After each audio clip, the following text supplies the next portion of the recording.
Câmara dos Deputados acaba de aprovar a lei que regulamenta contratos de terceirização para todas as atividades do setor privado. O texto do projeto de lei ainda depende da aprovação do Senado, mas especialistas na área da sociologia já apontam a medida como a maior derrota para o trabalhador brasileiro nos últimos tempos. A terceirização está na pauta do Viva Voz de hoje, que já está no ar pela rádio e pela TV Univale. Hoje quem me acompanha é o acadêmico de jornalismo Daniel Schiavone. Oi, Daniel. Boa tarde, Lisa. Boa tarde para você que acompanha o Viva Voz na rádio e na TV Univale. Lembrando que você pode participar do programa através do e-mail vivavozunivale@hotmail.com e curtir a nossa página do Facebook, facebook.com/vivavozunivale. Isso mesmo, e para falar sobre este assunto, nós convidamos a professora Priscila Gonçalves de Castro, professora do curso de Direito aqui da Univale, que é mestre em Ciência Jurídica, pós-graduada em Direito do Trabalho. Obrigada pela presença, Priscila. Obrigada a vocês. Boa tarde, Lisa. Boa tarde, Daniel. E boa tarde para os ouvintes. Tudo bem. Bom, a Câmara acaba de aprovar essa lei que permite a terceirização de todas as atividades do setor privado e a gente quer saber o impacto disso, né? Na sua opinião, o que significa isso para o trabalhador brasileiro em primeiro lugar? Exatamente, Lisa. O que ocorreu? No dia 8 de abril, a Câmara ela aprovou esse projeto de lei 4330, que na verdade ele está nessa Câmara desde 2004, então já está há um longo tempo. Ele passou a ser discutido e tratado com mais afinco foi a partir de 2011. Realmente, houve algumas mudanças nessa aprovação do dia 8. Algumas mudanças até para acalmar um pouco os ânimos dos trabalhadores, né? Que surgiu um pouco de efeito. Mas qual que é a principal mudança? A terceirização ela já ocorre hoje em dia. Só que ela não é possível para as atividades fins das empresas. Okay. Só é possível para aquelas atividades que a gente diz atividades meio. Com esse projeto de lei, agora eu posso terceirizar qualquer função da empresa. Então, posso terceirizar minha empresa por completo, se eu desejar. E essa que é a principal mudança. Por exemplo, atualmente, uma escola ela não pode terceirizar um professor. Eu posso terceirizar a limpeza de uma escola, sem problema algum, porque não é atividade fim. Com esse projeto de lei, eu posso terceirizar um professor. Então, essa que é a maior complicação e o maior debate para os trabalhadores, né? Esse projeto de lei, agora que foi aprovado pela Câmara, ele vai passar pelo Senado. No Senado, até a gente já teve declarações do presidente, do Renan Calheiros, que ele já falou que do jeito que está, é muito difícil que seja aprovado lá no Senado, justamente para a questão dos trabalhadores. Então, muito provavelmente vai retornar ainda para a Câmara para ser analisado alguns pontos. Mas o principal, o que ocorre? O principal é a situação, porque nós temos uma súmula do TST, que é do Tribunal Superior do Trabalho, que é a súmula 331, que ela permite essa terceirização somente para as atividades meio. Por quê? Porque uma empresa não pode terceirizar o objetivo principal dela. Como é que vai ficar esses contratos? Como é que vai ficar aqueles empregados? Claro. Principalmente, como é que eu vou ter empregados que exercem a atividade principal da minha empresa, 10 empregados que exercem a atividade principal e 10 empregados que são terceirizados, que exercem essa mesma atividade, mas que às vezes possuem remunerações diferentes. Bem complexo. Porque eu não vou conseguir uma equiparação. Então, esse que é o grande debate nessa questão da terceirização para todas as atividades. Como é que ficou esse projeto de lei que foi aprovado na Câmara? Alguns pontos que foram ganhos para os trabalhadores é que conseguiu colocar a responsabilidade solidária para as empresas que contratam e para a empresa que terceiriza. Isso significa o quê? Que se o empregado ele precisar ajuizar alguma ação trabalhista, porque alguma verba não foi cumprida, algum direito dele foi sonegado, ele pode ajuizar contra quem contratou e contra a empresa terceirizada. Perfeito. Isso é muito bom. Não é subsidiária que eles colocaram no início desse projeto. Isso foi um ganho para o trabalhador. Esse objetivo foi alcançado já. Outra situação que nós vemos, que daí que é o mais preocupante, é que existe a Central Única dos Trabalhadores, já fizeram alguns levantamentos de que, na realidade, as empresas que terceirizam, elas pagam cerca de 27% a menos na remuneração do que um funcionário diretamente ligado à empresa. Então, tem uma perca, substancial. nesse salário, nessa remuneração desse funcionário. Essa que é a grande crítica que se faz, porque, na verdade, o funcionário terceirizado, ele não consegue tratar diretamente com o dono da empresa a respeito do seu salário, da sua remuneração. Então, essa discussão, principalmente sobre o salário, que é o que o funcionário ele vê no primeiro momento, aquele primeiro benefício dele, tem uma perca nesse sentido. E para as empresas, qual que é o impacto para elas caso isso passe? Porque tem uma pressão aí. Eu queria saber como isso afeta pro empresário. Exatamente. A pressão das empresas, na verdade, para elas, o ganho é muito alto, porque elas, daí a responsabilidade da contratação, do trâmite com o funcionário não passa a ser mais delas, sim, elas contratam uma outra empresa, pagam uma quantia mensal fixa e o responsável pelos cuidados com o funcionário é de outro estabelecimento. E o principal sentido de que eles falam também das empresas é de que para eles vai aumentar o número de trabalhadores no mercado de trabalho formal, é isso que eles declaram. E, na verdade, também, para eles, como é que ficaria? Para as empresas, eles falam o seguinte, que a responsabilidade não deveria ser solidária como está atualmente, deveria ser subsidiária, porque a alegação deles qual que é? Se o funcionário não é meu, se não sou eu que pago o salário dele de forma direta, por que que eu tenho que pagar as verbas trabalhistas que a outra empresa sonegou? Porque, por exemplo, eu terceirizo um funcionário, uma empresa contrata uma outra terceirizada para limpeza. Se essa empresa que está trabalhando, aquele funcionário da limpeza de uma empresa, se ela vier a falir ou precisar fechar, aquele funcionário que era terceirizado, ele vai ser deslocado para outra empresa. Ele não vai ficar sem emprego. Ok. Então, tem uma lógica no raciocínio Exatamente. das empresas, Tem. né? A principal alegação das empresas, daí o que seria? Se aquele funcionário não vai ser prejudicado se a minha empresa tiver alguma dificuldade, por que eu tenho que ser responsável pelo pagamento também das verbas que não são minhas, que é de outra empresa, que eu já estou pagando, já estou contratando? É um bom argumento, né? É um bom argumento. Essa semana, na semana que vem, acontece o 1º de maio, que seria o Dia do Trabalhador. E esse ano a carteira de trabalho completa 72 anos. Como você avalia a evolução desse documento ao longo do tempo? A nossa evolução, na verdade, ela está bem significativa. O direito dos trabalhadores teve um ápice muito grande nesses 70 anos. Cada vez mais os direitos são respeitados, né? E nós tentamos que esse projeto de lei ali fazer com que não haja um retrocesso social. E justamente para manutenção, porque todos os direitos agora estão garantidos, o leque de direitos é muito grande realmente no Brasil e nós estamos tentando lutar para cada vez mais que o trabalhador possui mais benefícios, né? A contrapartida também dele é necessária, é claro, com certeza, mas também que haja mais benefícios, principalmente a questão da carga de horário semanal, da jornada dele, que é muito importante ser observado e respeitado. Pois é, você está falando da CLT, a consolidação das leis do trabalho.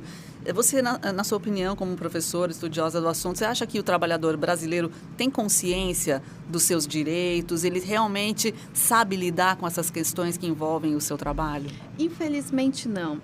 Nós vemos, na verdade, que realmente o número de funcionários que conhecem os seus direitos são muito poucos.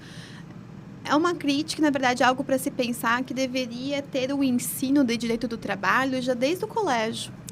No ensino básico já deveria ter uma cadeira que falasse de direito do trabalho, direito previdenciário, para todos os adolescentes que estão entrando no mercado de trabalho conhecerem os seus direitos, realmente os seus deveres também como funcionários, que isso é muito importante, que não é só direitos, tem deveres também, tem essa contrapartida.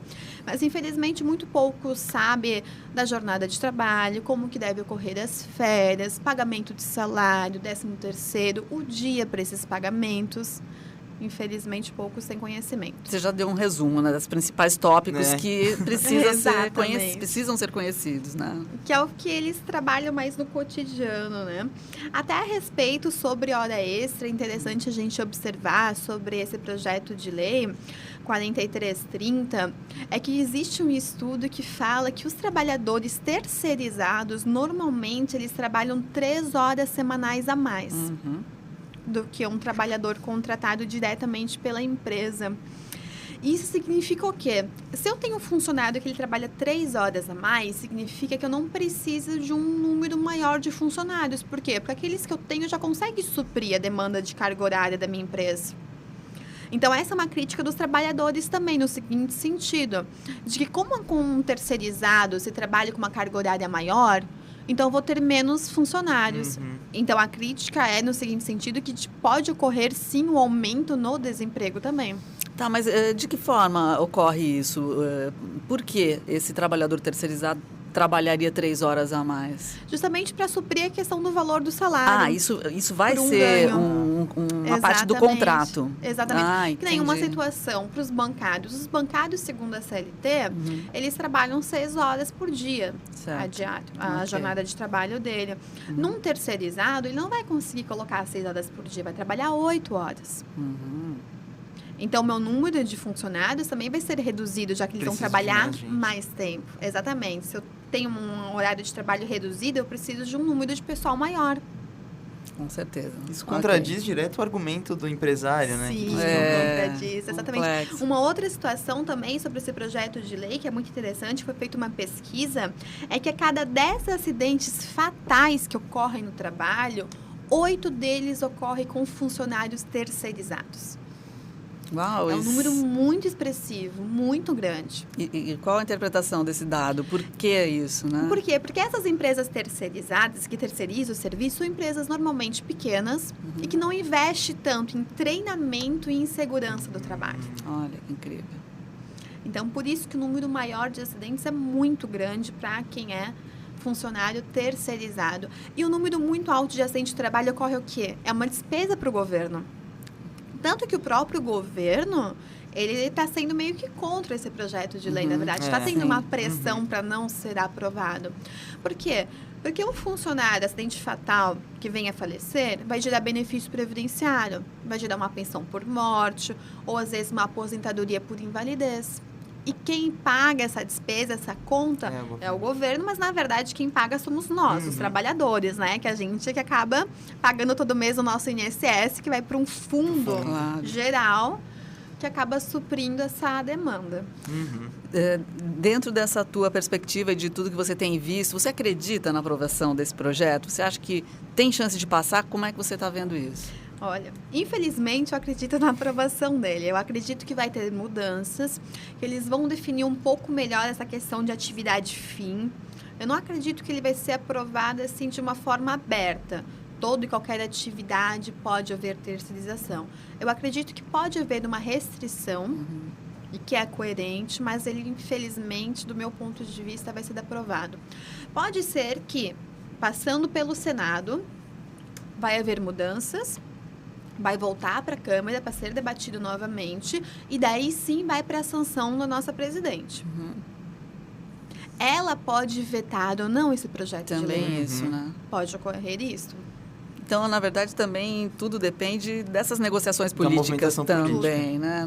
Não é apenas uma questão de interesses e pronto, né? Não. Principalmente de movimentação política. E é o seguinte, professora, muitos movimentos sociais eles estão engajados hoje em dia na luta por melhores condições de trabalho. Entre eles, a gente pode ver os professores e os caminhoneiros, né? E qual é o processo legal de uma greve? Na verdade, a greve é um direito de qualquer trabalhador realizar, mas nós temos que ver os limites e a forma como que ela ocorre. Normalmente, a forma mais correta, na verdade, mais organizada, é através dos sindicatos. Tem uma organização, tem uma pessoa que representa eles, então vai poder fazer uma negociação melhor. Mas é possível e, na verdade, é normalmente através de greves, de reclamação dos trabalhadores que nós conseguimos toda essa evolução que ocorre no direito do trabalho. Na verdade, nenhuma evolução, nenhum benefício que nós temos hoje em dia ocorreu pura e simplesmente porque o governo desejou conceder e viu que o trabalhador necessitava. Não. Muito pelo contrário. Todos os nossos direitos que nós alcançamos até hoje, eles ocorreram realmente através de grandes reivindicações. E que é a forma que nós temos. Vamos fazer um intervalinho aqui no programa e voltamos já conversando com a professora Priscila Gonçalves de Castro. O tema é o direito do trabalho.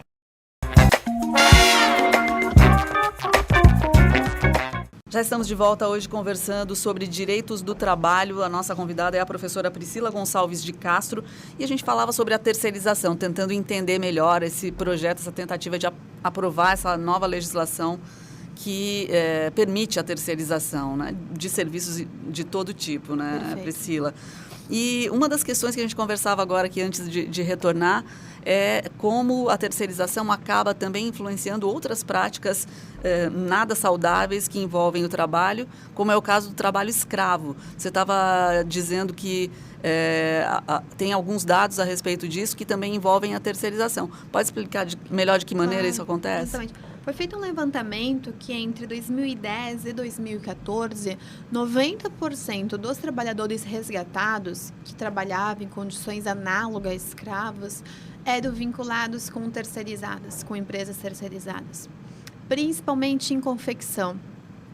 Esse é o maior número, até que nós vemos volta e meia notícias divulgadas nos meios de TV e rádios, no seguinte sentido: grandes empresas de vestuários, onde a atividade fim dela é a venda de roupas, acabam terceirizando as outras empresas para fazer toda essa parte de costura, confecção, e essas empresas acabam subterceirizando, olha só, normalmente com trabalhadores imigrantes, normalmente bolivianos e da Venezuela, onde eles vêm para o Brasil e ficam aqui em situação irregular, aonde não recebe o piso salarial mínimo da categoria, aonde não é respeitada a quantidade mínima de horas, muito pelo contrário, como eles recebem por produção, eles acabam trabalhando 10, 15 horas. Inteiro. Nossa. Muito. Eles vivem em locais, em quartos, onde é só um quarto, um cômodo, vivem 10, 15 pessoas naquele local, lá eles têm que fazer toda a sua alimentação, então realmente a situação deles é muito, muito precária. E normalmente aqui pelos dados, 90% vem da questão de terceirização. Triste isso, né? Eu vi algumas matérias realmente, e são pessoas que estão aceitando qualquer coisa, né? Exatamente pela irregularidade da sua condição. Exatamente. Então não tem muito o que fazer. E a vinculação dessa questão dessa terceirização ser possível em atividade fim ou não, daí vem a vinculação da responsabilidade das empresas que compram esses produtos, né? Porque atualmente existe essa responsabilidade, sim, que eles têm que conceder um ambiente de trabalho digno para qualquer trabalhador. E com a aprovação desse projeto de lei, ali essa empresa que está comprando esse produto final não teria mais responsabilidade. De primeira vista, analisando num primeiro momento, né? Tem que estudar um pouco mais a fundo, mas a princípio não teria mais. Qual seria, que outro problema você vê que seria prejuízo para o trabalhador em relação à terceirização, Priscila? A terceirização, principalmente em razão dessa questão de trabalho escravo, da redução salarial, que é muito grande a redução entre um trabalhador contratado e o trabalhador terceirizado, a carga horária, que normalmente é maior para conseguir uma remuneração um pouco maior, então eu vou querer fazer hora extra para conseguir ter uma remuneração maior. E o fato daí de eu estar trabalhando, ter 2 funcionários na mesma atividade, que exerce a mesma função, só que um é da minha empresa, que eu mesmo contratei, o outro é terceirizado, e eu posso pagar remunerações diversas para eles. Não posso ter uma equiparação salarial mais. Por quê? Porque um dos pontos, segundo a SLT, para a equiparação salarial é que tem que ser do mesmo empregador. Olha e agora não é mais o mesmo empregador. Cada um tem um empregador próprio ali. Então, quebra a necessidade da equiparação e ali. outros benefícios, que nem às vezes auxílio saúde, vale transportes, algum outro benefício que a empresa concede só para aqueles funcionários da empresa que um terceirizado não vai mais ter direito. Até outro estudo interessante sobre isso que fala que o maior número de discriminação que nós temos no ambiente de trabalho também está relacionado com os trabalhadores terceirizados. Olha só. Eles existe um desconforto social, inclusive. Existe, exatamente. As questões se agravam nessas empresas, parece, que prestam esse serviço terceirizado. Muito. E até um dado interessante que nós temos, que em Santa Catarina é o 4º estado com o maior número de funcionários terceirizados. Olha. Em primeiro lugar está São Paulo, né? E Santa Catarina está em 4º lugar. E em que setor você tem esse dado? Não. Em todos os setores. Em todos os Mas setores. principalmente o que existe mais a terceirização é a questão de limpeza, segurança e vigilância. Okay. Serviços, né? Exatamente. Professora, em muitas empresas se trabalha além das 8 horas diárias, né? Em troca daquelas chamadas horas extras. Como funciona esse sistema? Exatamente. Normalmente, via de regra, todo funcionário que ele trabalha mais do que 8 horas por dia ou mais do que 44 horas semanais, que é a carga de trabalho normal segundo a CLT, numa função em geral, porque existem algumas profissões que a carga horária é reduzida, ele tem que receber por esse horário extraordinário que ele está trabalhando. Como é que ele recebe? Sempre quando ele trabalhar mais do que 8 horas num dia ou mais do que 44 horas semanais, por que 44 horas? Porque no sábado o funcionário trabalha só 4 horas. Então, por isso que é 44 horas. Ele tem que receber o valor daquela hora mais 50%. Isso que é muito importante. Uma outra situação que poucos conhecem é, na verdade, que essa questão de hora extra entra também para a questão de intervalo. Porque sempre que eu trabalho mais do que 6 horas por dia, eu tenho um direito a receber um intervalo para minha alimentação, para o meu descanso. E que ele deve ser de pelo menos 1 hora, até no máximo 2. Ocorre que nem todas as empresas concedem essa 1 hora. Algumas concedem 30 minutos, 45 minutos. E o TST já tem uma súmula que trata sobre esse assunto, que ele diz o seguinte: sempre que o intervalo não for concedido integralmente nessa 1 hora, a empresa deve pagar a hora completa do intervalo como se fosse hora extra. Então, uma empresa que concede somente 45 minutos de intervalo vai ter que restituir 1 hora para o funcionário e 1 hora com um acréscimo de pelo menos 50%, como se fosse que é o extra. Pagamento da hora extra. Exatamente. Olha só. Bacana a gente estar levantando questões muito importantes para que todo trabalhador possa organizar a sua vida e conferir o que acontece no seu trabalho. Mas eu queria também tentar fazer um olhar diferente do ponto de vista do empresário, e aí sem ter aquela pretensão de pensar no empresário multinacional, o pequeno empresário, que é um trabalhador também, né, e que também contrata outros trabalhadores. O que é preciso para ser um empresário que anda corretamente e consegue ter uma relação saudável com os seus funcionários? O que é preciso para que esse empresário siga em frente dentro da lei, respeitando esses direitos? Claro. É difícil ser empresário no Brasil hoje em dia. É bem complicado. Por quê? Porque, na verdade, infelizmente, muitos se aventuram, tem um prévio conhecimento, sem estudar, normalmente, tudo que entra nessa questão de negócio, é gestão da empresa. Não é somente a função, aquilo que ele exercita. Então, para o empresário, é muito importante ter uma assessoria contábil boa, mas principalmente assessoria jurídica. E poucos empresários têm essa assessoria jurídica. Muitos acreditam mais em palpites de que alguém fala que é certo ou errado. Eles acabam seguindo e acabam sendo bem prejudicados. Porque, na verdade, para muitas situações do direito do trabalho, a prova vem do empregador. Mas ele tem que fazer tudo corretamente, tem que ter o ponto de forma correta, essa questão do intervalo tem que seguir de forma correta. Muitos não sabem, não têm conhecimento disso. Então, essa assessoria jurídica especializada que é muito importante para o bom desenvolvimento e saúde da empresa. Para não ter problemas futuros. Para que a gente também consiga diferenciar aquele trabalhador que tem segundas intenções, né? Porque acontece isso também. Muito acontece. E às vezes a vítima acaba sendo esse pequeno empresário que, exatamente, isso acontece mal muito. Informado. Na nossa vida profissional, na advocacia, na área trabalhista, é muito comum existir até um trabalho de investigação em algumas situações, onde a empresa ela fala que realmente cumpriu todas as normas de segurança, pagou tudo de forma correta, só que quem tem que provar que não aconteceu aquele determinado fato em algumas situações é a empresa. E como que ela vai comprovar?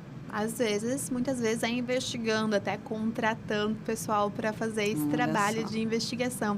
Isso ocorre normalmente em questão de acidente de trabalho. Para a empresa conseguir comprovar que o acidente não aconteceu na empresa, ou de que um funcionário alega que está incapaz, mas, na verdade, ele está trabalhando em outro local. Nossa. Infelizmente, acontecem essas coisas também, né? Má fé dos dois lados, né? Dos dois lados. Entendi. Para encerrar, então, professor, eu gostaria de saber, na sua opinião, o que ainda precisa ser melhorado nas leis trabalhistas? A gente tem todas essas questões aí, o que garantiria melhor o direito dos trabalhadores?